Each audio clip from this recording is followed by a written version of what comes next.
युद्ध बंद करने के लिए क्षुभ को स्वयंभू मनु की सलाह। मैत्रेय उवाच निशम्य गदतमेव मुषिना धनुषी श्रिवः संदधे 5 स्मृमुपस्पृश्य अनारायण निर्मितम। एक शब्दार्थ श्री मैत्रेय ने कहा, हे विदुर, जब शुभ महाराज ने ऋषियों के प्रेरक शब्द सुने तो उन्होंने जल लेकर आचमन किया और भगवान नारायण द्वारा निर्मित बाण लेकर उसे अपने धनुष पर चढ़ाया। तात्पर्य, शुभ महाराज को भगवान नारायण द्वारा स्वयं निर्मित विशेष बाण प्रदान किया गया था, अतः उन्होंने यक्षों की माया को दूर करने के लिए उसे धनुष पर चढ़ाया। जैसा कि भगवद गीता 7.14 में कहा गया है, मामेव ये प्रपद्यन्ते मायामित्रा तरन्ति ते, बिना भगवान नारायण के कोई भी माया के कर्म को जीत पाने में समर्थ नहीं है। श्री चैतन्य महाप्रभु ने भी इस युग के लिए एक अच्छा अर्थ प्रदान किया है। जैसा कि भागवत में कथित है, सांगोपन्यास, इस युग में माया को भगाने का नारायणास्त्र हरे कृष्ण मंत्र का जप है, जिस पर भगवान चैतन्य के पार्षदों अद्वैत प्रभु, नित्यानंद, गदाधर तथा श्रीवास ने बल दिया है। संधीयमान एतस्मै माया गुम्क निर्मिता श्रीप्रम विनेशूर विदुर क्लेशा ज्ञानो यथा। 2 शब्दार्थ ज्यों ही ध्रुव महाराज ने अपने धनुष पर नारायणास्त्र को चढ़ाया, त्यों ही यक्षों द्वारा रची गई सारी माया उसी प्रकार तुरंत दूर हो गई जिस प्रकार की आत्मज्ञान होने पर समस्त भौतिक क्लेश तथा सुख विनष्ट हो जाते हैं। तात्पर्य, कृष्ण सूर्य की भांति हैं और माया अंधकार के तुल्य है। अंधकार का अर्थ है प्रकाश का अभाव और माया का अर्थ है कृष्ण चेतना का अभाव। कृष्ण चेतना तथा माया सदैव पास पास रहती हैं। जय यों ही कृष्ण चेतना जागृत हो जाती है, समस्त मायाजनित भौतिक कष्ट तथा सुख दूर हो जाते हैं। माया मेटा तरन्ति ते, यह मंत्र का निरंतर जप माया की शक्ति से हमें सदैव दूर रखता है। तस्यार शास्त्रम धनुषी प्रेयत सुवर्णपुदा कलहंस्वासिस विनिश्रिता आविविशुद्विशद्वलम यथा वन भीमरवा शिखंडिन। 3 शब्दार्थ श्रुव महाराज ने ज्यों ही अपने धनुष पर नारायण ऋषि द्वारा निर्मित अस्त्र को चढ़ाया, उससे सुनहरे फलों तथा पंखों वाले बाण हंस के पंखों के समान बाहर निकलने लगे। वे फूटकार करते हुए शत्रु सैनिकों में उसी प्रकार घुसने लगे जिस प्रकार मोर के का ध्वनि करते हुए जंगल में प्रवेश करते हैं। तैस्तिग्मधारय प्रधने शिलीमुखैर इत्स्ततः पुण्यजना उपद्गभुता तमभ्यधावन कृपिता उदायुधा सुपन्मुनदफना इवाह्य। 4 शब्दार्थ उन तीखी धार वाले बाणों ने शत्रु सैनिकों को विचलित कर दिया और वे प्रायः मूर्छित हो गए, किंतु श्रुव महाराज से कौग्र होकर यक्षगण युद्ध क्षेत्र में किसी न किसी प्रकार अपने अपने हथियार लेकर एकत्र हो गए और उन्होंने आक्रमण कर दिया। जिस प्रकार गरुड़ के छेड़ने पर सर्प अपना अपना फन उठाकर गरुड़ की ओर दौड़ते हैं, उसी प्रकार समस्त यक्ष सैनिक अपने अपने हथियार उठाए श्रुव महाराज को जीतने की तैयारी करने लगे। सतांप्रशिकर विधावतो मृथे निकृत ब्राहुरुशिरोधरोदरा निनाय लोक पर मर्कमंडल भजंती निर्मिद्य यमूर व्रेतस। 5 शब्दार्थ जब श्रुव महाराज ने यक्षों को आगे बढ़ते देखा तो उन्होंने तुरंत बाणों को चढ़ा लिया और शत्रुओं को खंड खंड कर डाला। शरीरों से बाहु, पांव, सिर तथा उदर अलग अलग करके उन्होंने यक्षों को सूर्य मंडल के ऊपर स्थित लोकों में भेज दिया, जो केवल श्रेष्ठ उद्वृता ब्रह्मचारियों को प्राप्त हो पाता है। तात्पर्य, भगवान या उनके भक्तों द्वारा वध किया जाना अभक्तों के लिए शुभ है। शुभ महाराज ने यक्षों का अंधाधुंध वध किया था, किंतु इससे उन्हें ऊर्ध्वृता ब्रह्मचारियों को प्राप्य लोक की प्राप्ति हुई। जिस प्रकार निर्विशेष ज्ञानी अथवा भगवान द्वारा वध किए असुर ब्रह्मलोक या सत्यलोक को प्राप्त होते हैं, उसी प्रकार भक्तों द्वारा वध किए गए लोग भी सत्यलोक को जाते हैं। यहाँ पर वर्णित सत्यलोक तक पहुँचने के लिए सूर्यलोक के ऊपर उठना होता है, अतः वध करना सदा ही बुरा नहीं होता। यदि भगवान द्वारा या उनके भक्त द्वारा अथवा किसी महान यज्ञ के लिए वध होता है, तो भगवान अथवा उनके भक्तों के द्वारा किए गए वध की तुलना में भौतिक वध तथाकथित हिंसा की तुलना में नगण्य है। यहाँ तक कि जब कोई राजा अथवा राजसत्ता किसी हत्यारे का वध करती है, तो वह हत्यारे के लिए लाभप्रद है, क्योंकि इससे उसके सारे पाप बंधन छूट जाते हैं। इस श्लोक का महत्वपूर्ण शब्द ऊर्ध्वरेतस है, जिसका अर्थ है ऐसा ब्रह्मचारी जिसका वीर्य कभी भी स्खलित नहीं हुआ हो। वेदों में कहा गया है कि ब्रह्मचर्य इतना आवश्यक है कि भले ही कोई तपस्या या वेदों में बताए गए अनुष्ठान करे या न करे, किंतु यदि वह शुद्ध ब्रह्मचारी रहता है तो उसके कारण वह मृत्यु के पश्चात सत्यलोक को जाता है। सामान्यतः कामी जीवन समस्त सांसारिक क्लेशों की जड़ है। वैदिक सभ्यता में विषयी जीवन पर अनेक प्रकार से अंकुश लगा रहता था। सारी सामाजिक व्यवस्था की संपूर्ण जनसंख्या में से केवल गृहस्थों को संयमित काम भोग करने को अनुमति प्राप्त थी। अन्य सभी काम भोग से दूर रहते हैं। विशेषकर इस युग के लोग वीर्य धारण करने के लाभ से परिचित नहीं हैं। फलस्वरूप वे नाना प्रकार के भौतिक गुणों में फंसकर केवल जीवन संघर्ष में लगे रहते हैं। ऊर्ध्वरेतस शब्द विशेष रूप से मायावादी सन्यासियों को इंगित करता है, जो तपस्या के कठिन नियमों का पालन करते हैं। भगवद गीता 8.16 में भगवान का कहना है कि भले ही कोई ब्रह्मलोक को कयो न प्राप्त हो ले, उसे पुनः नीचे आना पड़ता है। और ब्रह्मभुवनाल लोका पुनरावर्तिनो जुन फलत वास्तविक मुक्ति तो भक्ति द्वारा ही प्राप्त की जा सकती है, क्योंकि भक्ति से मनुष्य ब्रह्मलोक से भी ऊपर जाता है, जहाँ से वो पुनः नहीं लौटता। मायावादी सन्यासियों को मुक्त होने का गर्व रहता है, किंतु वास्तविक मुक्ति तब तक प्राप्त नहीं हो सकती जब तक भगवान की भक्ति करके उनके संपर्क में न रहा जाए। कहा गया है, हारे बिना न सूरतिन तरंती, कृष्ण की कृपा के बिना किसी को मुक्ति नहीं मिल सकती। तान्हन्यमानान्विवीक्ष्य गोहमेका ननाक्ष श्रुत्यर्थेन भूरेश और तानपादी कृपया पितामहो मनुर्जगादोपगत सहर्ष भी। 6 शब्दार्थ। जब स्वयंभू मनु ने देखा कि उनका पौत्र ध्रुव ऐसे अनेक यक्षों का वध कर रहा है जो वास्तव में अपराधी नहीं हैं, तो वे करुणावश ऋषियों को साथ लेकर श्रवण के पास उन्हें सदुपदेश देने गए। तात्पर्य, ध्रुव महाराज ने यक्षों की पुरी अलकपुरी पर इसलिए आक्रमण कर दिया था क्योंकि उनमें से किसी यक्ष ने उनके भाई का वध कर दिया था। वास्तव में समस्त निवासी उनके भाई उत्तम का वध करने के लिए उत्तरदायी न थे, क्योंकि वध तो एक ही यक्ष ने किया था, किंतु यक्षों द्वारा अपने भाई का वध होने से शिव महाराज ने गंभीर कार्यवाही की थी।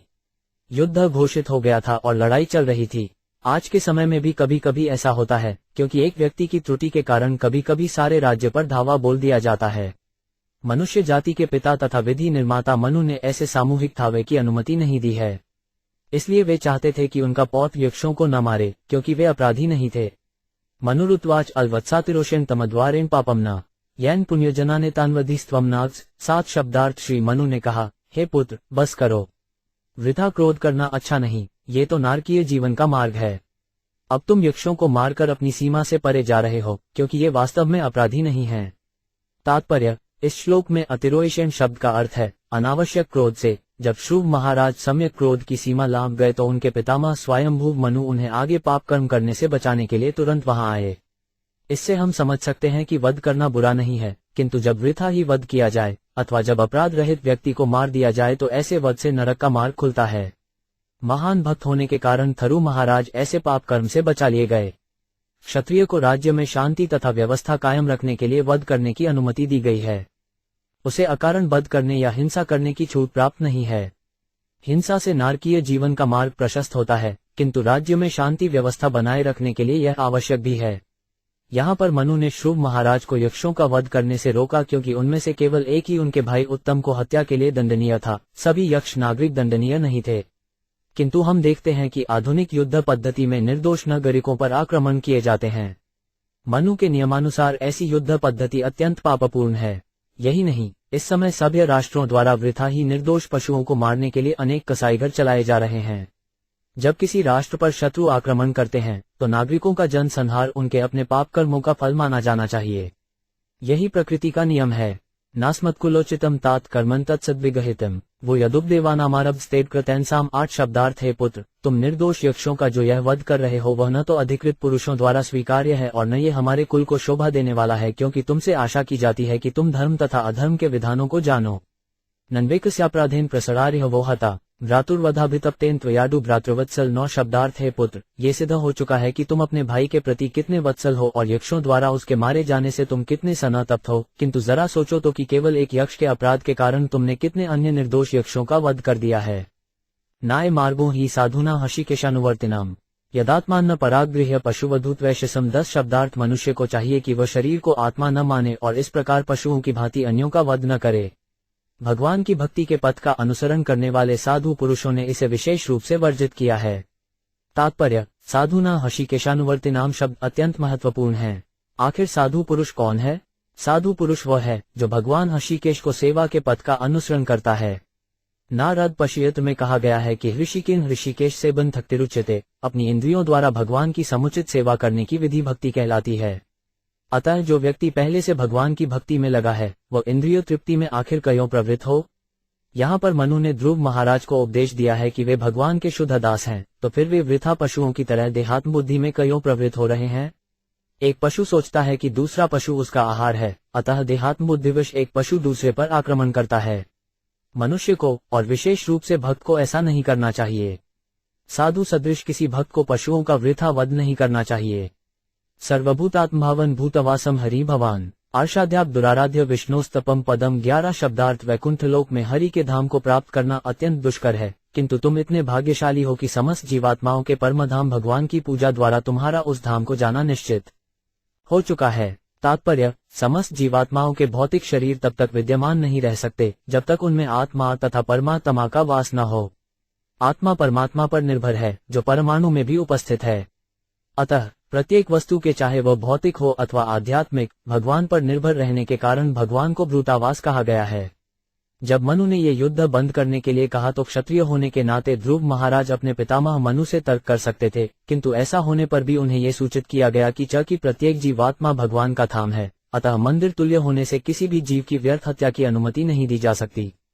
स त्वं हरेर्नुध्यात्स्त पुंसाम्पि सम्मतः कर्तृत्ववच्य कृत्वानुशिक्षणजा व्रतम 12 शब्दार्थ। भगवान के शुद्ध भक्त होने के कारण भगवान सदैव तुम्हारे बारे में सोचते रहते हैं और तुम भी उनके सभी परम विश्वस्त भक्तों द्वारा मान्य हो।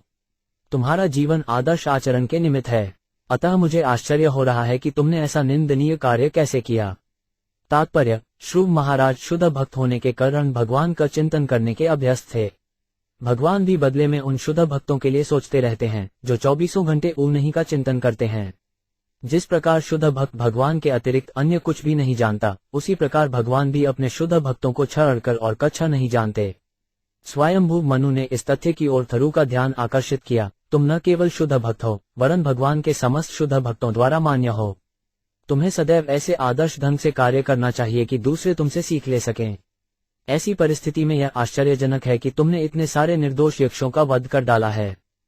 तितिक्षा करुण्या मैन्या चासिर जंतुषु समत्वेन च सर्वात्मा भगवान संप्रसीदति। तेरा भगवान अपने भक्तों से तब अत्यधिक प्रसन्न होते हैं जब वे अन्य लोगों के साथ सहिष्णुता, दया, मैत्री तथा समता का बर्ताव करते हैं। तात्पर्य, भक्ति की सिद्धि की द्वितीयावस्था में विद्वान भक्त का कर्तव्य है कि वो इस श्लोक के अनुसार कार्य करे। भक्तिमय जीवन की 3 अवस्थाएं होती हैं। सबसे निचली अवस्था में भक्त का एकमात्र लगाव मंदिर के देव से होता है, वो अत्यंत भक्तिभाव से विधिपूर्वक भगवान को पूजा करता है। द्वितीय अवस्था में भक्त को भगवान से, अपने भक्त मित्रों से, निर्दोष व्यक्तियों से तथा ईर्ष्यालु पुरुषों से अपने संबंधों का बोध हो जाता है। कभी कभी ईर्ष्यालु व्यक्ति भक्तों के साथ दुर्व्यवहार करते हैं। यहाँ ये सलाह दी गई है कि सिद्ध भक्त सहिष्णु हो और अज्ञानियों अथवा निर्दोष व्यक्तियों पर वह पूर्ण दया भाव प्रदर्शित करे। उपदेशक भक्त को निर्दोष व्यक्तियों पर दया दिखानी पड़ती है क्योंकि उन्हें वो भक्ति तक ऊंचे उठा सकता है। प्रत्येक व्यक्ति स्वाभाविक स्थिति में ईश्वर का चिरंतन दास है, अतः भक्त का कार्य है कि प्रत्येक व्यक्ति में कृष्ण चेतना जागृत करे। यह उसकी कृपा है। जहाँ तक समान भक्तों के साथ एक भक्त के व्यवहार का प्रश्न है, उसे उनके साथ मित्रता रखनी चाहिए। उसे प्रत्येक जीवात्मा को सामान्यतः परमेश्वर का अंश रूप देखना चाहिए। विभिन्न जीवात्माएं विभिन्न वेशभूषा में प्रकट होती हैं, किंतु भगवद गीता के उपदेशानुसार विद्वान पुरुष समस्त जीवात्माओं को एक समान देखता है। भगवान को भक्तों का यह आचरण अत्यंत प्रिय है। इसीलिए कहा जाता है कि साधु पुरुष सदैव सहिष्णु और दयालु होता है, वह प्रत्येक जीव का मित्र होता है, वह किसी का भी शत्रु नहीं होता और वह शांत रहता है। यही भक्त के कतिपय सद्गुण हैं। संप्रसन्ने भगवती पुरुष प्राकृतर गुणे विमुक्तो जीवनिर्मुक्तो ब्रह्म निर्वाणमृच्छति। 14 शब्दार्थ। जो मनुष्य अपने जीवन काल में भगवान को सचमुच प्रसन्न कर लेता है, वह स्थूल तथा सूक्ष्म भौतिक परिस्थितियों से मुक्त हो जाता है। इस प्रकार समस्त भौतिक गुणों से छूटकर वो अनंत आत्मा आनंद प्राप्त करता है। तात्पर्य, पिछले श्लोक में बताया गया है कि मनुष्य को चाहिए कि समस्त जीवात्माओं से सहिष्णुता, दया, मित्रता तथा समता का व्यवहार करे। ऐसे व्यवहार से वो भगवान को प्रसन्न कर लेता है और उनके प्रसन्न होते ही भक्त समस्त भौतिक दशाओं से तुरंत मुक्त हो जाता है।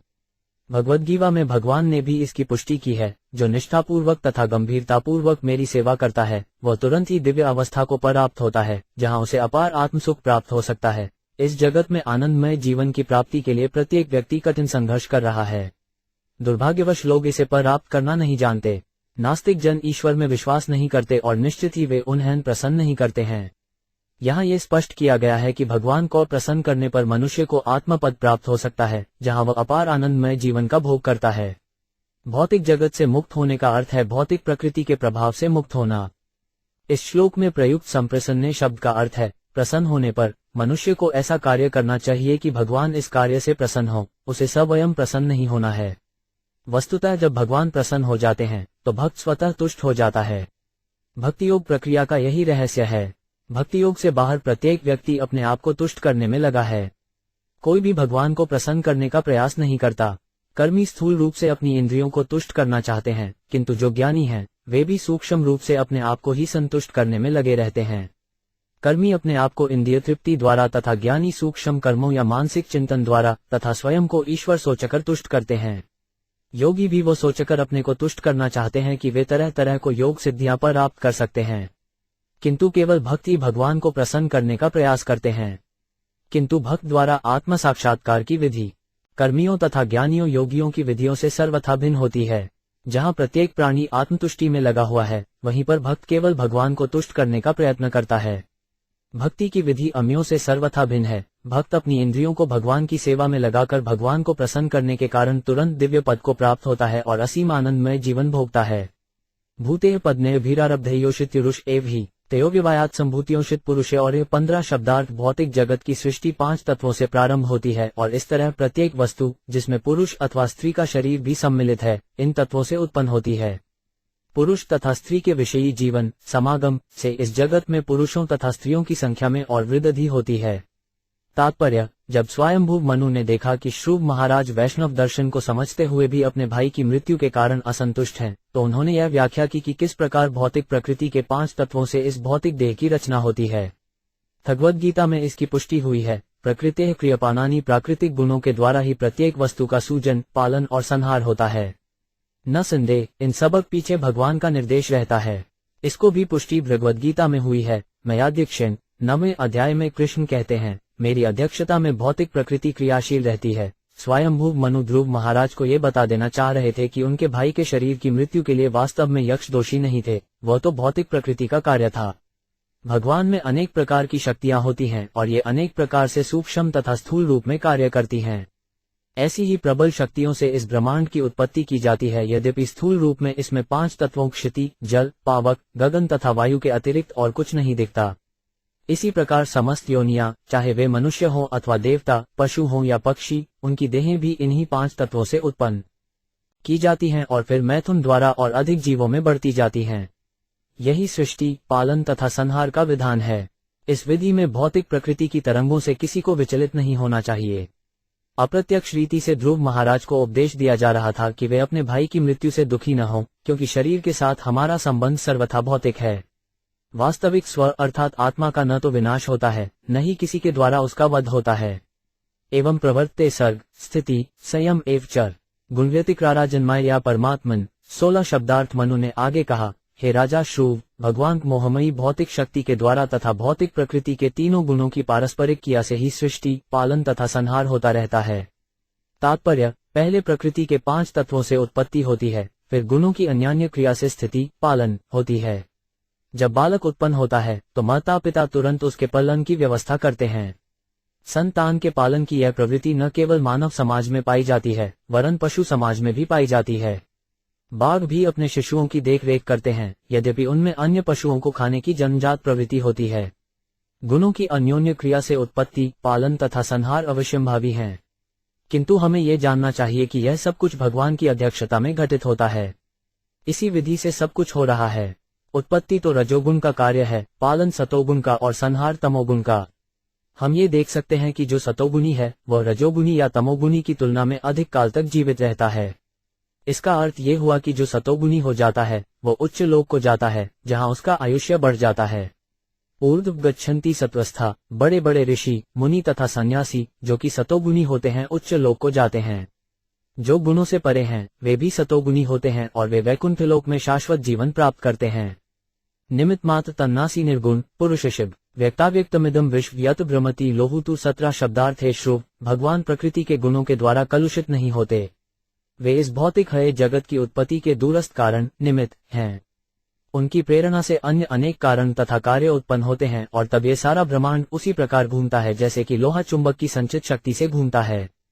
तात्पर्य, इस श्लोक में ये बताया गया है कि इस जगत के भीतर भगवान की बहिरंगा शक्ति किस प्रकार कार्यशील होती है। सब कुछ परमेश्वर को शक्ति से घटित होता है। नास्तिकवादी विचारक जो भगवान को सृष्टि का आदि कारण नहीं मानते, सोचते हैं कि यह जगत विभिन्न भौतिक तत्वों की क्रिया प्रतिक्रियावश चालित होता है। तत्वों की अन्योन्य क्रिया का सरल उदाहरण हमें तब प्राप्त होता है जब हम सोडा तथा अम्ल को मिलाते हैं तो झाग उत्पन्न होता है, किंतु इस प्रकार रसायनों की प्रतिक्रिया से जीवन तो उत्पन्न नहीं किया जा सकता। जीवन की 84 लाख योनियां हैं जिनकी इच्छाएं तथा कार्य भिन्न भिन्न हैं। केवल रासायनिक प्रतिक्रिया के आधार पर कार्यशील भौतिक शक्ति की व्याख्या नहीं की जा सकती। इस प्रसंग में कम आहार तथा ऊर्जा के चाक का उदाहरण उपयुक्त होगा। जब चाक घूमता है तो अनेक प्रकार के मिट्टी के पात्र निर्मित होते हैं। इन पात्रों के अनेक कारण हो सकते हैं, किंतु मूल कारण तो कुम्हार है जो चक्र को शक्ति प्रदान करता है। ये शक्ति उसकी अध्यक्षता से आती है। भगवद गीता में इसी विचार की इस प्रकार व्याख्या की गई है, समस्त कार्य तथा कारण के पीछे भगवान कृष्ण हैं। कृष्ण का कथन है कि उनकी शक्ति पर ही सब कुछ आश्रित है, फिर भी वे सर्वत्र नहीं हैं। मिट्टी का पात्र भौतिक शक्ति के किन्हीं कार्य कारण की अवस्थाओं के अंतर्गत बनता है, किंतु कुम्हार तो पात्र में नहीं होता। इसी प्रकार भौतिक उत्पत्ति भगवान द्वारा की जाती है, किंतु वे सर्वथा पृथक रहते हैं। जैसा कि वेदों का कथन है, उन्होंने मात्र उस ऊपर नजर डाली और द्रव्य का विक्षोभ तुरंत चालू हो गया। भगवद गीता में ये भी कहा गया है कि भगवान भौतिक शक्ति को अपने अंश जीवों से संपृक्त कर देते हैं, जिससे विभिन्न रूपों तथा विभिन्न कार्यों का सूत्रपात होता है। जीव आत्मा की विभिन्न इच्छाओं तथा कर्मों के कारण विभिन्न योनियों में भिन्न भिन्न शरीर उत्पन्न होते हैं। डार्विन के सिद्धांत में जीव आत्मा को स्वीकार नहीं किया जाता है, अतः उनके विकास की व्याख्या अधूरी है। तीनों गुणों के कार्य कारण के फलस्वरूप विश्व में अनेक घटनाएं घटती हैं, किंतु उनका आदि कारण सृष्टा या भगवान ही हैं, जिन्हें यहाँ पर नियत मात्रय अर्थात दूरस्थ कारण कहा गया है। वे अपनी शक्ति को, चक्र को मात्र धक्का देते हैं। मायावादी चिंतकों के अनुसार परब्रह्म ने अपने आप को अनेक रूपों में परिवर्तित कर रखा है, किंतु तथ्य यह नहीं है। वे भौतिक गुणों के कार्य कारण से सदा परे रहते हैं, यद्यपि वे समस्त कारणों के कारण हैं। अतः ब्रह्म संहिता 5.1 में ब्रह्मा कहते हैं, ईश्वर, परम, कृष्ण, सच्चिदानंद विग्रह, अनादि अदियोविंद, सर्व कारण कारणम। वैसे तो अनेक कार्य कारण हैं, किंतु आदि कारण तो कृष्ण ही हैं। सखलविदम भगवान कालशक्त्या गुण प्रवाहेन विभक्त वीर्य करोति कर्त्यो निहंत्यता चेष्टा विभूम खलु टुर्विभाव्या। 18 शब्दार्थ भगवान अपनी अचिंत्य काल रूप परम शक्ति से प्रकृति के तीनों गुणों में अन्योन्य क्रिया उत्पन्न करते हैं, जिससे नाना प्रकार की शक्तियां प्रकट होती हैं। ऐसा प्रतीत होता है कि वे कार्यशील हैं, किंतु वे कर्ता नहीं हैं। वे संहार तो करते हैं, किंतु संहार करता नहीं हैं। अतः यह माना जाता है कि केवल उनकी अचिंतनीय शक्ति से सब कुछ घट रहा है। तात्पर्य: दुर्विभाव्या शब्द का अर्थ हमारे लघु मस्तिष्क द्वारा अकल्पनीय और विभक्त वीर्य का अर्थ विभिन्न शक्तियों में विभाजित है। भौतिक जगत में सृजनात्मक शक्तियों के प्राकट्य की यह सही विवेचना है। एक उदाहरण के द्वारा हम ईश्वर की कृपा को ठीक से समझ सकते हैं। शासन सत्ता को दयालु होना चाहिए, किंतु कभी कभी शांति तथा व्यवस्था बनाए रखने के लिए पुलिस लगानी पड़ती है और जो विद्रोह करते हैं उन्हें दंड दिया जाता है। इसी प्रकार भगवान सदैव दयालु हैं तथा दिव्य गुणों से युक्त हैं, किंतु कुछ जीव कृष्ण से अपने संबंध को भूलकर भौतिक प्रकृति पर अपना प्रभुत्व जताना चाहते हैं। अपने प्रयत्न के फलस्वरूप वे अनेक भौतिक अंतक्रियाओं में फंस जाते हैं। किंतु ये तर्क देना ठीक नहीं होगा कि शक्ति भगवान से प्रकट होती है, इसीलिए वही करता है। पिछले श्लोक में निमित्त मात्रम शब्द इंगित करता है कि भगवान इस भौतिक जगत के कार्यकरण से सर्वथा पृथक रहते हैं। तो फिर सब कुछ कैसे चल रहा है? इसके लिए द्वविभाव्य, अकल्पनीय शब्द प्रयुक्त हुआ है। हमारे छोटे से मस्तिष्क में इतनी शक्ति कहाँ कि हम ये सब समझ सकें। जब तक भगवान की शक्ति को अचिंत्य अथवा अकल्पनीय नहीं मान लिया जाता, तब तक किसी तरह की उन्नति कर पाना संभव नहीं है। जो शक्तियां कार्य करती हैं, वे श्री भगवान द्वारा ही चालू की जाती हैं, किंतु वे उनके कार्य कारण से सदैव पृथक भिन्न रहते हैं। भौतिक प्रकृति की अन्योन्य क्रिया से उत्पन्न नाना प्रकार की शक्तियां नानाविध योनियों तथा फलस्वरूप मिलने वाले सुख एवं दुख को उत्पन्न करती हैं।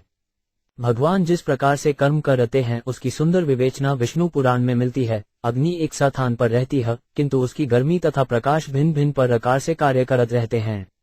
दूसरा उदाहरण बिजली घर का है, जो एक स्थान पर स्थित होता है, किंतु उसकी शक्ति से नाना प्रकार की मशीनें चलती हैं।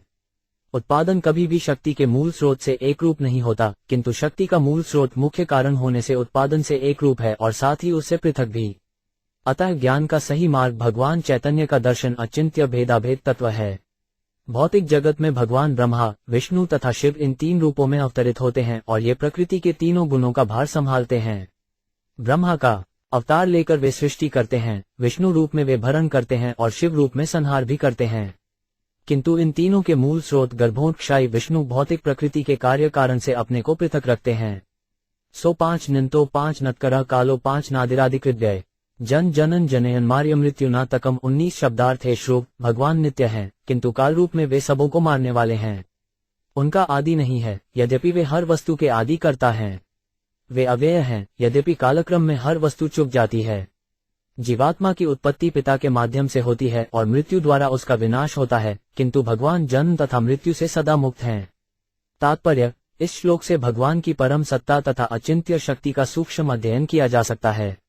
वे अनंत हैं, अर्थात न उनका आदि है न अंत, किंतु वे मृत्यु, समय अथवा काल के रूप में हैं। जैसा कि भगवद्गीता में कृष्ण कहते हैं, मैं मृत्यु हूँ और जीवन के अंत में मैं सब कुछ ले लेता हूँ। शाश्वत काल भी आदि रहित है, किंतु वह समस्त प्राणियों का सृष्टा है। यहाँ पर पारस पत्थर का उदाहरण दिया जाता है, जो अनेक अमूल रत्न बनाता है, किंतु उसकी शक्ति नहीं घटती। इसी तरह सृष्टि अनेकों बार होती है, प्रत्येक वस्तु का पालन होता है और कुछ काल बाद हर वस्तु का संहार हो जाता है, किंतु आदि सृष्टा भगवान की शक्ति अप्रभवित और अव्यय रहती है। ब्रह्मा द्वारा गौण सृष्टि की जाती है, क्योंकि ब्रह्मा श्री भगवान द्वारा उत्पन्न है। शिव जी सारी सृष्टि का संहार करते हैं, किंतु अंत में वे भी स्वयं भगवान विष्णु द्वारा विनष्ट कर दिए जाते हैं। केवल भगवान विष्णु बचे रहते हैं। वैदिक स्तोत्रों में कहा गया है कि आरंभ में केवल विष्णु थे और अंत में भी वे ही रहेंगे। एक उदाहरण द्वारा हमें परमेश्वर की अचिंत्य शक्ति को समझने में सहायता होगी। युद्ध पद्धति के आधुनिक इतिहास में भगवान ने हिटलर की सृष्टि की और इसके पूर्व नेपोलियन बोनापार्ट की, और इनमें से प्रत्येक ने युद्ध में अनेक जीवात्माओं का संहार किया, किंतु अंत में बोनापार्ट तथा हिटलर दोनों मारे गए। आज भी लोग हिटलर तथा बोनापार्ट के संबंध में पुस्तकें लिखने तथा पढ़ने के शौकीन हैं और यह जानना चाहते हैं कि उन्होंने युद्ध में इतने लोगों को कैसे मारा। प्रतिवर्ष हिटलर द्वारा बंदीगृह में हजारों यहूदियों के वध के संबंध में जनता के पठनार्थ पुस्तकें प्रकाशित होती रहती हैं, किंतु कोई इस पर शोध नहीं कर रहा कि हिटलर को किसने मारा और मनुष्यों के इस महान हत्यारे को किसने उत्पन्न किया। भगवान के भक्त विश्व के परिवर्तनशील इतिहास का अध्ययन करने में रुचि नहीं दिखाते। वे तो एकमात्र उसमें रुचि रखते हैं जो आदि सृष्ट, पालक तथा संहारक है। कृष्ण भावनामृत आंदोलन का यही उद्देश्य है। न वै स्वपशिक्षो 5 विपक्ष एव वा परस्य मृत्योविष्ट संप्रजा तद्धावमानमनुद्धावते निशा यथा रजास्य नीलम भूत सद्भा। 20 शब्दार्थ अपने शाश्वत काल रूप में श्री भगवान इस भौतिक जगत में विद्यमान हैं और सबों के प्रति संभाव रखने वाले हैं। न तो उनका कोई मित्र है न शत्रु। काल की परिधि में हर कोई अपने कर्मों का फल भोगता है। जिस प्रकार वायु के चलने पर शुद्ध धूल के कण हवा में उड़ते हैं, उसी प्रकार अपने कर्म के अनुसार मनुष्य भौतिक जीवन का सुख भोगता या कष्ट उठाता है। तात्पर्य, यद्यपि भगवान समस्त कारणों के आदि कारण हैं, किंतु किसी के भौतिक सुख या दुख के लिए बेजिम्मेदार नहीं रहते। परमेश्वर ऐसा पक्षपात नहीं करता। अल्पज्ञानी परमेश्वर पर दोष लगाते हैं कि वह पक्षपात करता है, जिससे कुछ लोग इस भौतिक संसार में सुख भोगते हैं और कुछ कष्ट उठाते हैं। किंतु इस श्लोक से स्पष्ट है कि परमेश्वर ऐसा पक्षपात नहीं करते। हाँ, जीवात्माएं स्वतंत्र नहीं हैं। ज्यों ही वे अपने को परम नियंता से स्वतंत्र घोषित कर देती हैं, त्यों ही वे इस संसार में अपना भाग्य आजमाने के लिए छोड़ दी जाती हैं। जब ये जगत ऐसी पथश्रेष्ठ जीवात्माओं के लिए उत्पन्न किया जाता है, तो वे अपने अपने कर्म उत्पन्न करती हैं और काल का लाभ उठाकर अपना भाग्य या दुर्भाग्य बनाती हैं। प्रत्येक प्राणी अपन होता है, उसका पालन होता है और अंत में मारा जाता है। जहां तक इन तीनों बातों का संबंध है, ईश्वर सबों पर संभाव रखते हैं। अपने अपने कर्म के अनुसार ही मनुष्य सुख या दुख पाता है। जीवात्मा का उच्च या निम्न पद तथा उसके सुख तथा दुख उसके अपने कर्मों के फलस्वरूप होते हैं।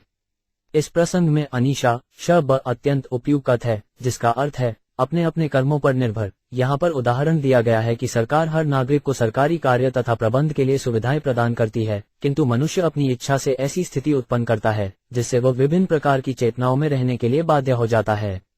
इस श्लोक में उदाहरण दिया गया है कि जब वायु बहती है तो धूल के कण वायु में तैरने लगते हैं, क्रमशः बिजली चमकती है, फिर घनघोर वर्षा होती है और इस प्रकार वर्षा ऋतु का कारण जंगल में विविधता उत्पन्न हो जाती है। ईश्वर अत्यंत दयालु है, वह सबों को समान अवसर प्रदान करता है, किंतु मनुष्य अपने कर्मफल के अनुसार इस भौतिक जगत में सुख या दुख भोगता है। आयुषो 5 पचय जंगतौस त्रिवोपचयम विभु उभाभ्या रहित स्वस्थो दुस्तस्य विद्यात्य 129 शब्दार्थ भगवान विष्णु सर्वशक्तिमान हैं और वे प्रत्येक को सकौम कर्मों का फल देते हैं। इस प्रकार जीवात्मा चाहे अल्पजीवी हो या दीर्घजीवी, भगवान तो सदा ही दिव्य पद पर रहते हैं और उनकी जीवन अवधि के घटने या बढ़ने का कोई प्रश्न नहीं उठता। तात्पर्य, भौतिक जगत में एक मच्छर तथा ब्रह्मा या दोनों जीवात्माएं हैं, दोनों ही शूद्र स्फुल्लिंग हैं और परमेश्वर के अंश हैं। अपने अपने कर्मफल के अनुसार परमेश्वर द्वारा मच्छर को अल्पायु मिलती है और ब्रह्मा को दीर्घायु। किंतु ब्रह्म संहिता में कहा गया है, कर्माणि निर्दहाति, भगवान भक्तों के बंधनों को घटाता है। यही बात भगवद्गीता में भी कही गई है, यज्ञाथाव कर्मणोऽन्यक्, केवल परमेश्वर को प्रसन्न करने के लिए कर्म किया जाए, अन्यथा मनुष्य कर्म के कार्य कारण से बंध जाता है। कर्म के नियमों के अनुसार जीवात्मा शाश्वत काल के शासन के अधीन होकर विश्व भर में विचरण करता है और कभी वो मच्छर बन जाता है तो कभी ब्रह्मा। बुद्धिमान मनुष्य के लिए यह व्यापार लाभप्रद नहीं है। भगवद्गीता 9.25 में जीवात्माओं को आगाह किया गया है, यान्ति देवव्रता देवान, जो देवताओं की पूजा में अनुरक्त हैं वे देवलोक जाते हैं, और जो पितरों में अनुरक्त हैं वे पितृलोक में जाते हैं। जो सांसारिक कार्यों में रहना चाहते हैं वे उसी में लग रहते हैं, किंतु जो व्यक्ति भक्ति करते हैं वे भगवान के धाम को जाते हैं, जहाँ न तो जन्म है, न मृत्यु, न ही कर्म के नियमानुसार विभिन्न योनियां हैं। जीवात्मा का सबसे बड़ा हित इसी में है कि वह भगवत भक्ति में लगा रहे और भगवान के परम धाम को जाए। श्रील भक्ति विनोद ठाकुर का उपदेश है, मित्र, तुम काल की तरंगों में बहे जा रहे हो। तुम ये समझने का प्रयास करो कि तुम भगवान के चिरंतन दास हो, तब सब कुछ रुक जाएगा और तुम सदा सुखी रहोगे। कैचित्कर्म वदन्त्येन स्वभावम परेनूप एके काल परे दैवम पुंसः कामुताप्रे 22। कुछ लोग विभिन्न योनियों तथा उनके सुख दुख में पाए जाने वाले अंतर को कर्मफल बताते हैं। कुछ इसे प्रकृति के कारण, अन्य लोग काल तथा भाग्य के कारण और शेष इच्छाओं के कारण बताते हैं। तात्पर्य, दार्शनिक कई प्रकार के हैं, मीमांसक, नास्तिक, ज्योतिषी, कामुकतावादी तथा चिंतक। वास्तविक निष्कर्ष ये है कि हमारे कर्म ही हमें इस जगत में विभिन्न योनियों में बांध देते हैं। ये योनियां किस प्रकार बनी, इसकी विवेचना वेदों में मिलती है। ये जीवात्मा की इच्छा के कारण है। जीवात्मा कोई जड़ पत्थर तो है नहीं, उसकी तरह तरह की इच्छाएं अथवा काम होते हैं। वेदों का कथन है, कामो 5 कर्षित, जीवात्माएं मूलतः भगवान के अंश हैं। जिस प्रकार अग्नि की चिंगारियां होती हैं, किंतु वे जीवात्माएं प्रकृति पर विजय की कामना द्वारा आकर्षित होकर इस भौतिक जगत में नीचे गिराई हैं। ये तथ्य है, प्रत्येक जीवात्मा यथाशक्ति भौतिक स्रोतों पर विजय प्राप्त करने का प्रयत्न करती है। इस काम अथवा इच्छा को विनष्ट नहीं किया जा सकता। कुछ चिंतकों का कथन है कि यदि कोई अपनी इच्छाएं त्याग दे तो पुनः मुक्त हो जाता है, किंतु इच्छाओं को पूरी तरह छोड़ पाना संभव नहीं है, क्योंकि इच्छा तो जीवात्मा का लक्षण है। यदि इच्छा न हो तो जीवात्मा पत्थर के समान जड़ रहे। अतः श्रील नरोत्तम दास ठाकुर सलाह देते हैं कि मनुष्य को चाहिए कि वह अपनी इच्छा को भगवान की सेवा की ओर मोड़ दे, तब इच्छा शुद्ध हो जाती है। जब इच्छा शुद्ध हो जाती है तो मनुष्य समस्त भौतिक कल्मश से मुक्त हो जाता है। कहने का तात्पर्य यह है कि विभिन्न विचारकों द्वारा प्रस्तुत योनियों तथा उनके सुख दुख की व्याख्या करने वाले सभी सिद्धांत अपूर्ण हैं। वास्तविक व्याख्या तो ये है कि हम सभी भगवान के नित्य दास हैं, और ज्यों ही हम इस भौतिक संसार संबंध को भूल जाते हैं त्यों ही हम इस जगत में फेंक दिए जाते हैं, जहां हम विभिन्न कर्मों के द्वारा सुख या दुख भोगते हैं। हम इस भौतिक संसार में इच्छा द्वारा आकृष्ट होते हैं, किंतु इस इच्छा को शुद्ध करके भगवान की भक्ति में लगाना होगा। तब इस ब्रह्मांड में विभिन्न रूपों तथा अवस्थाओं में हमारा मटकना बंद हो जाएगा। अव्यक्तस्था प्रमेयस्य नानाशक्तियस्य च न बै चिकीर्पितम तात को वेदात स्वसंभवम 23 शब्दार्थ परम सत्य अर्थात सत्व कभी भी अपूर्ण इंद्रिय प्रयास द्वारा जानने का विषय नहीं रहा है, न ही उसका प्रत्यक्ष अनुभव किया जा सकता है। वह पूर्ण भौतिक शक्ति सहित नाना प्रकार की शक्तियों का स्वामी है और उसकी योजना या कार्यों को कोई भी नहीं समझ सकता। अतः निष्कर्ष यह निकलता है कि वे समस्त कारणों के आदि कारण स्वरूप हैं, अतः उन्हें कल्पना द्वारा नहीं जाना जा सकता। तात्पर्य, यहाँ ये प्रश्न उठाया जा सकता है कि क्योंकि अनेक प्रकार के चिंतक भिन्न भिन्न विधियों से सिद्धांत बनाते हैं, तो उनमें से कौन सही है? इसका उत्तर यह है कि परम सत्य या सत्व कभी भी प्रत्यक्ष अनुभव या कल्पना का विषय नहीं रहा है।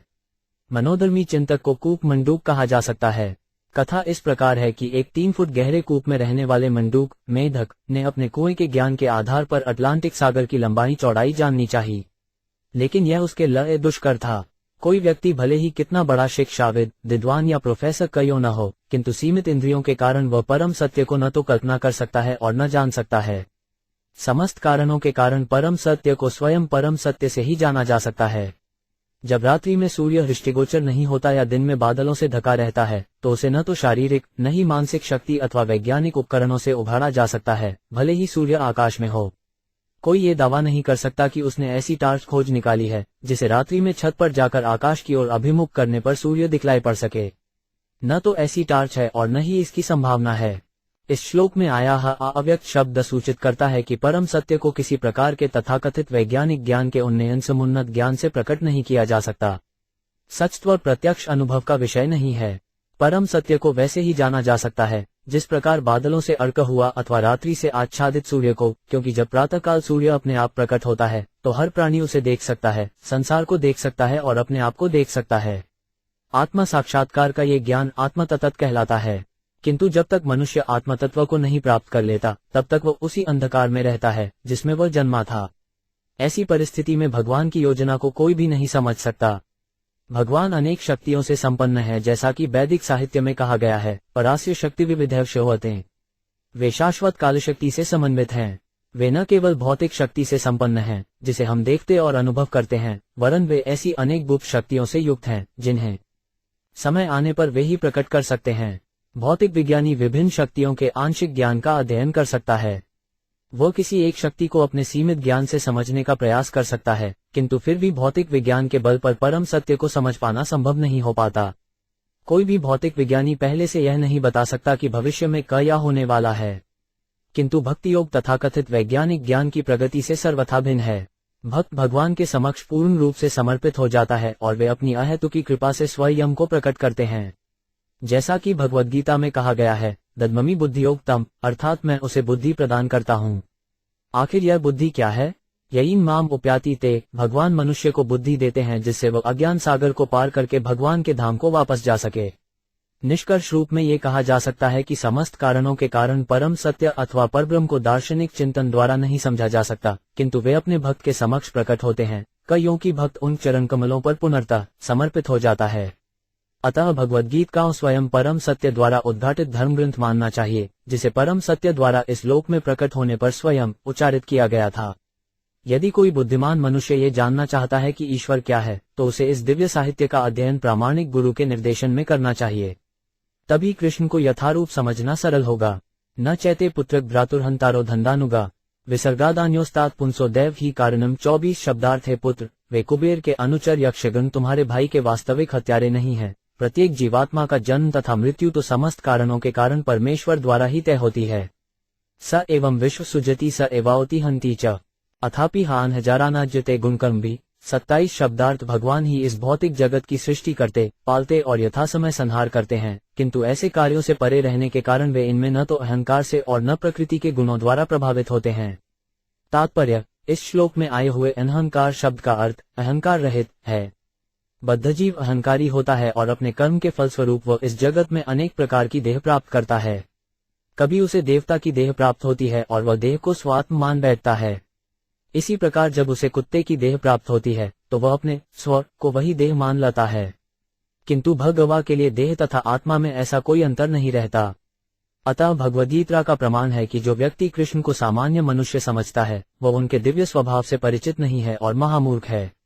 भगवान कहते हैं, न मां कर्माणि लिगति, वे जो कुछ करते हैं उनसे उन पर कोई प्रभाव नहीं पड़ता, क्योंकि वे प्रकृति के भौतिक गुणों से कभी भी दूषित नहीं होते। हमारे पास भौतिक शरीर का होना सिद्ध करता है कि हम तीनों गुणों से दूषित हो चुके हैं। अर्जुन से भगवान कहते हैं, इसके पूर्व मेरे तथा तुम्हारे कई जन्म हुए थे, मुझे उनका स्मरण है, किंतु तुम्हें नहीं है। यही जीवात्मा और परमात्मा का अंतर है। परमात्मा का कोई भौतिक शरीर नहीं होता और भौतिक शरीर न होने से वे जो भी कार्य करते हैं उनसे वे प्रभावित नहीं होते।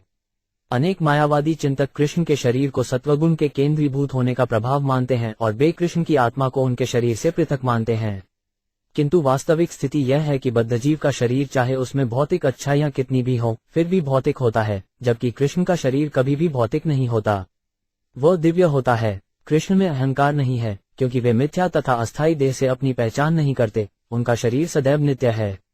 वे इस जगत में अपने मूल दिव्य देह के साथ अवतरित होते हैं। भगवद गीता में इसकी व्याख्या पर भावम के रूप में की गई है। कृष्ण के व्यक्तित्व को समझने में पर भावम तथा दिव्यम शब्द अत्यंत महत्वपूर्ण हैं। अशभूतानि भूतात्मा भूतेशो भूतभावनः स्वशक्त्या माया युक्त सृजत्यति क्षपाति च। 26 शब्दार्थ भगवान समस्त जीवात्माओं के परमात्मा हैं। वे हर एक के नियामक तथा पालक हैं। वे अपनी बहिरंगा शक्ति के माध्यम से सभी जीवों का सृजन, पालन तथा संहार करते हैं। तात्पर्य: सृष्टि करने में दो प्रकार की शक्तियां कार्य करती हैं। भगवान अपनी बहिरंगा भौतिक शक्ति के द्वारा इस भौतिक जगत की सृष्टि कर रहे हैं, किंतु वैकुंठ जगत तो उनकी अंतरंगा शक्ति का प्राकट्य है। वे सदैव अंतरंगा शक्ति से संबद्ध रहते हैं, किंतु भौतिक शक्ति से सदैव विलग रहते हैं। अतः भगवद्गीता 9.4 में भगवान कहते हैं, मत्स्थानी सर्वभूतानि न चाहतेष्वस्थित। सभी जीवात्माएं या तो मुझमें या मेरी शक्ति में वास करती हैं, किंतु मैं सर्वत्र नहीं रहता। वे व्यक्तिगत रूप से वैकुंठ जगत में सदैव स्थित रहते हैं। भौतिक जगत में भी जहां कहीं भी वे व्यक्तिगत रूप से उपस्थित रहते हैं वह वैकुंठ जगत ही माना जाता है। उदाहरणार्थ, शुद्ध भक्तों द्वारा भगवान मंदिरों में पूजे जाते हैं, अतः मंदिरों को वैकुंठ जगत मानना चाहिए। तमरेव मृत्यु मृत्तात् दैव सर्वात्मनोपे ही जगत परायणम।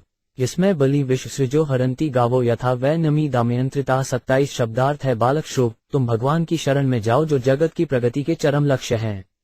ब्रह्मादि सहित सभी देवगण उनके नियंत्रण में कार्य कर रहे हैं, जिस प्रकार नाक में रस्सी पड़ा बैल अपने स्वामी द्वारा नियंत्रित किया जाता है। तात्पर्य, परम नियामक से स्वतंत्र होने की घोषणा करना भौतिक रोग है। वस्तुतः जब हम परम नियामक को भूल जाते हैं और भौतिक प्रकृति पर अधिकार जमाना चाहते हैं, तो हमारा भौतिक अस्तित्व प्रारंभ होता है। इस जगत में हर एक व्यक्ति परम नियामक बनने के लिए भरसक प्रयत्न कर रहा है, चाहे वह व्यक्तिगत हो, राष्ट्र स्तर पर हो, सामाजिक हो अथवा अन्य रूपों में हो। ध्रुव महाराज को उनके पितामह ने युद्ध करने के लिए मना किया, क्योंकि उनको चिंता थी कि श्रुव व्यक्तिगत आकांक्षा के कारण यक्षों को समग्र जाति को युद्ध में विनष्ट कर देने पर तुले थे। अतः इस श्लोक में स्वयंभू मनु परम नियमता की स्थिति बताकर श्रुव की मिथ्या आकांक्षा के अंतिम अंश को भी मिय देना चाहते हैं। यहाँ पर मृत्युम अमृतम शब्द सार्थक हैं, जिनका अर्थ है मृत्यु तथा अमरता। भगवद्गीता में भगवान कहते हैं, मैं ही परम काल हूँ जो असुरों से सब कुछ छीन लेता है। असुरों का कार्य प्रकृति के स्वामी बनकर जीवन संघर्ष करते रहना है। असुरों की बार मृत्यु होती रहती है और वे भौतिक जगत में बुरी तरह से उलझे रहते हैं। भगवान असुरों के लिए मृत्यु, किंतु देवों के लिए अमृत अर्थात शाश्वत जीवन है। जो भक्त भगवा की निरंतर सेवा करते रहते हैं उन्हें पहले ही अमृतत्व प्राप्त हुआ रहता है, क्योंकि वे इस जीवन में जो भी करते हैं उसे अगले जन्मों में भी करते रहेंगे। केवल भौतिक देहों के स्थान पर उन्हें दिव्य देहें प्राप्त होंगी। असुरों की भांति उन्हें भौतिक शरीरों को बदलना नहीं पड़ता।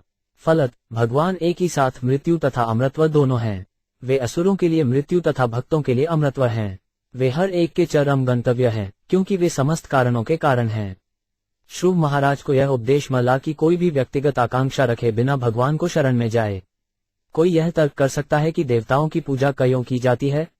यहाँ पर यह उत्तर दिया गया है कि केवल अल्पज्ञानी पुरुष ही देवताओं को पूजते हैं। देवता स्वयं परमेश्वर को प्रसन्न करने के उद्देश्य से ही यज्ञों को स्वीकार करते हैं। यह पंचवर्षो जननी त्वं विहाय मातु सपत्या बत्सा भिन्नमर्मा वन गत्स तपस प्रत्यगक्ष माराध्य लेभे मूर्नि पद त्रिलोक्या 28 शब्दार्थ है। श्रुव, तुम केवल 5 वर्ष की आयु में ही अपनी माता की सौत के वचनों से अत्यंत दुखी हुए और बड़ी बहादुरी से अपनी माता का संरक्षण त्याग दिया तथा भगवान का साक्षात्कार करने के उद्देश्य से योगाभ्यास में संलग्न होने के लिए जंगल चले गए थे। इस कारण तुमने पहले से ही तीनों लोकों में सर्वोच्च पद प्राप्त कर लिया है। तात्पर्य, मनु को गर्व था कि श्रुव महाराज उनके कुल का वंशधर थे, क्योंकि जब वे 5 साल के थे तभी उन्होंने भगवान का ध्यान करना प्रारंभ किया और केवल 6 मास में परमेश्वर का साक्षात्कार कर लिया। वस्तुतः ध्रुव महाराज मनुवंश के अथवा मनुष्य परिवार के भूषण हैं। मनुष्य परिवार का प्रारंभ मनु से होता है।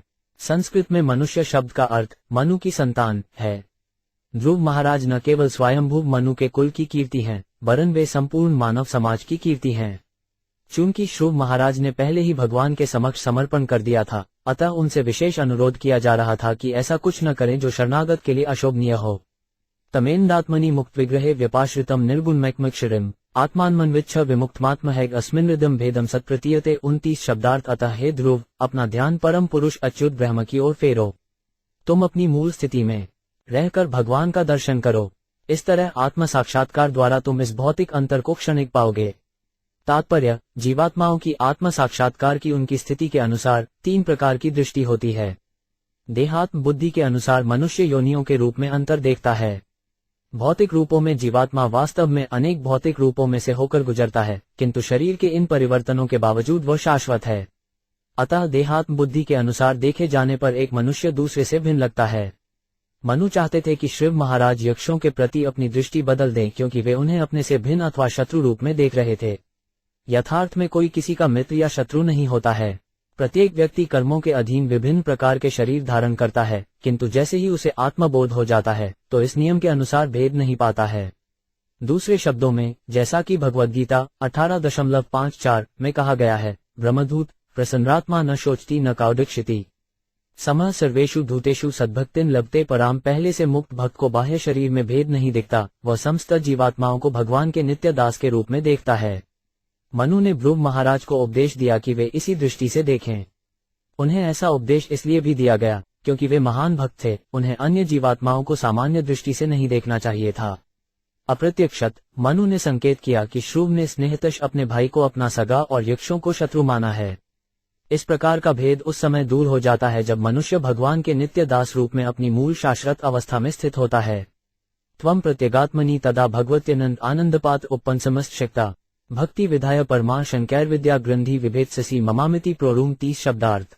इस प्रकार अपनी सहज स्थिति प्राप्त करके तथा समस्त आनंद के सर्वशक्ति संपन्न आगार तथा प्रत्येक जीवात्मा में परमात्मा में स्थित परमेश्वर की सेवा करके तुम तुरंत ही मैं तथा मेरा के मायाजनित बोध को भूल जाओगे। तात्पर्य, श्रुव महाराज पहले से मुक्त पुरुष थे, क्योंकि 5 वर्ष की ही अवस्था में उन्हें भगवान का दर्शन हो चुका था। मुक्त होने के बावजूद भी वे इस समय माया के मोह से ग्रस्त थे, क्योंकि अपने भाई उत्तम को देहात्म बुद्धि से देख रहे थे।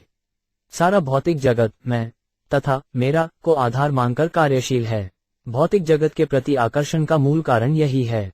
यदि मनुष्य मैं तथा मेरा के माया मोह से आकृष्ट हो जाता है तो वह इसी जगत में विभिन्न सम्मानित अथवा घृणित पदों पर रहता रहेगा। भगवत कृपा से मनु तथा ऋषियों ने ध्रुव महाराज को स्मरण दिलाया कि वे इस मैं मेरे के भौतिक बोध में न रहें। मात्र भगवत भक्ति से उनका यह मोह सुगमता से दूर हो सकता है। सयच रोष भदत ते प्रतीप श्रेयसा परम श्रुतेन भूयसा राजन नगदेन युद्धाम्यम 39 शब्दार्थ। है राजन, मैंने तुम्हें जो कुछ कहा है उस पर विचार करो। ये राग पर औषधि के समान काम करेगा। अपने क्रोध को रोको, क्योंकि आत्मबोध के मार्ग में क्रोध सबसे बड़ा शत्रु है। मैं तुम्हारे मंगल की कामना करता हूँ, तुम मेरे उपदेशों का पालन करो। तात्पर्य, ध्रुव महाराज मुक्त जीव थे और वास्तव में वे किसी से रुष्ट न थे, किंतु शासक होने के नाते राज्य में शांति तथा व्यवस्था बनाए रखने की दृष्टि से कुछ समय के लिए क्रुद्ध होना उनका कर्तव्य था। उनका भाई उत्तम निर्दोष था, तो भी किसी यक्ष ने उसका वध कर दिया था। राजा होने के नाते ध्रुव महाराज का कर्तव्य था कि अपराधी का वध जैसे को तैसा करते। ध्रुव राजा थे। चुनौती उपस्थित होने पर ध्रुव महाराज ने डटकर युद्ध किया और यक्षों को यथेष्ट रूप से दंडित किया। किंतु क्रोध ऐसा है कि बढ़ाने से असीमित रूप में बढ़ता है। इस दृष्टि से कि श्रुव महाराज शासकीय क्रोध सीमा का अतिक्रमण न कर जाए, मनु ने अपने पौत्र को रोककर उचित ही किया। ध्रुव महाराज अपने पितामह के प्रयोजन को समझ गए, अतः उन्होंने तुरंत युद्ध बंद कर दिया। इस श्लोक में श्रुतेन ध्रुवेसा शब्द अत्यंत महत्वपूर्ण है, जिनका अर्थ है निरंतर सुनते रहने से। भक्ति के विषय में निरंतर श्रवण से क्रोध के वेग को शांत किया जा सकता है, क्योंकि यह भक्ति के मार्ग में बाधक है।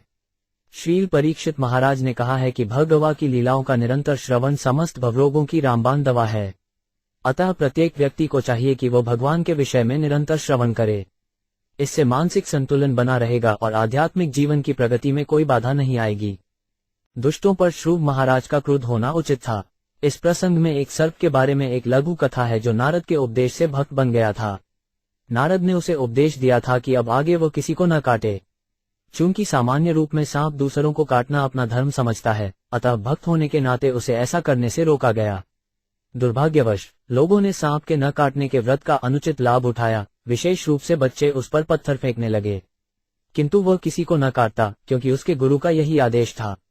कुछ काल बाद जब वह अपने गुरु नारद से मिला तो उसने शिकायत की, मैंने निर्दोष जीवों को काटने की बुरी आदत छोड़ दी है, किंतु वे मुझ पर पत्थर फेंककर मेरे साथ दुर्व्यवहार कर रहे हैं। ये सुनकर नारद ने उसे उपदेश दिया, काटना मत, किंतु अपना फन फैलाना मत भूलना, जिससे लगे कि तुम काटने वाले हो। ऐसा करने से वे चले जाएंगे। इसी प्रकार भक्त सदैव अहिंसक होता है, उसमें समस्त सद्गुण रहते हैं, किंतु इस सामान्य जगत में जब अन्य लोग उत्पात मचाते हैं तो उसे उत्पातियों को भगाने के लिए उस समय अवश्य क्रुद्ध होना चाहिए। येनोपसुष्ठात्युरुशालल लोक उद्दीचते भरिशम न बुधस्तद्वशन गच्छेदिच्छन्धमात्मन 32 शब्दार्थ। जो व्यक्ति इस भौतिक जगत से मुक्ति चाहता है उसे चाहिए कि वह क्रोध के वशीभूत न हो, क्योंकि क्रोध से मोहग्रस्त होने पर वह अन्य सबों के लिए भय का कारण बन जाता है। तात्पर्य, भक्त या साधु पुरुष को न तो अन्यों के लिए भय का कारण बनना चाहिए और न किसी को चाहिए कि उसके भय का कारण बने। यदि दूसरे से शत्रुता का व्यवहार नहीं किया जाता तो फिर कोई किसी का शत्रु क्यों बनेगा। किंतु जीसस क्राइस्ट का उदाहरण हमारे समक्ष है, जिनके शत्रुओं ने उन्हें क्रूस सूली चढ़ा दिया। असुर सदैव विद्यमान रहते हैं और वे साधु पुरुषों में भी दोष निकालते रहते हैं, किंतु साधु पुरुष कभी रुष्ट नहीं होते, भले ही उन्हें कितना ही क्यों न उकसाया जाए। हेलन गिरिश बचातुर्दिनस्य त्ववाकृतम यज्ञनिवायुन्य जनांध्रात्रिज्ञनित्यमर्षित 33 शब्दार्थ। है श्रुव, तुमने सोचा कि यक्षों ने तुम्हारे भाई का वध किया है, अतः तुमने अनेक यक्षों को मार डाला है, किंतु इस कृत्य से तुमने शिवजी के भ्राता एवं देवताओं के कोषाध्यक्ष कुबेर के मन को क्षुब्ध कर दिया है। ख्याल करो कि तुम्हारे ये कर्म कुबेर तथा शिव दोनों के प्रति अतीव अवज्ञापूर्ण हैं। तात्पर्य, मनु ने बताया कि यक्ष कुबेर के परिवार से संबंधित हैं, अतः उनके प्रति शत्रुभाव के कारण श्रुव महाराज शिव तथा उनके भाई कुबेर के प्रति भी अपराधी हैं। वे सामान्य व्यक्ति न थे, इसलिए उन्हें पुण्य जनार अर्थात पवित्र व्यक्ति कहा गया है। किसी न किसी प्रकार से कुबेर क्षुब्ध थे और श्रुव महाराज को सलाह दी गई कि वे उन्हें शांत करें। तम प्रसादे वत्साशु सन्नत्या प्रश्रयोक्ति भी न यावन महता तेज कुल नोई विभविष्यति 34। इस कारण हे पुत्र, तुम विनीत वचनों तथा प्रार्थना द्वारा कुबेर को शीघ्र शांत कर लो, जिससे कि उनका कोप हमारे परिवार को किसी तरह प्रभावित न कर सके। तात्पर्य, सामान्य व्यवहार में हमें हर एक से और विशेष रूप से कुबेर जैसे उच्च पदस्थ देवताओं से तो मित्रता बरतनी ही चाहिए। हमारा व्यवहार ऐसा हो कि कोई क्रोध न हो जिससे वो व्यक्तियों, परिवारों या समाज को हानि पहुंचाए। एवं स्वयंभुवः पौत्र मनुष्यास्य मनुर्ध्रुवम् तेनाभिवंदित साकम ऋषि भी स्वपुर ये 35 शब्दार्थ। इस प्रकार जब स्वयंभुव मनु अपने पौत्र श्रुव महाराज को शिक्षा दे चुके तो शिव ने उन्हें सादर नमस्कार किया। फिर ऋषियों समेत मनु अपने धाम को चले गए। इस प्रकार श्रीमद् भागवत के 4 स्कंद के अंतर्गत युद्ध बंद करने के लिए श्रुव को स्वयंभुव मनु की सलाह नामक 11वें अध्याय के भक्तिवेदांत तात्पर्य पूर्ण हुए।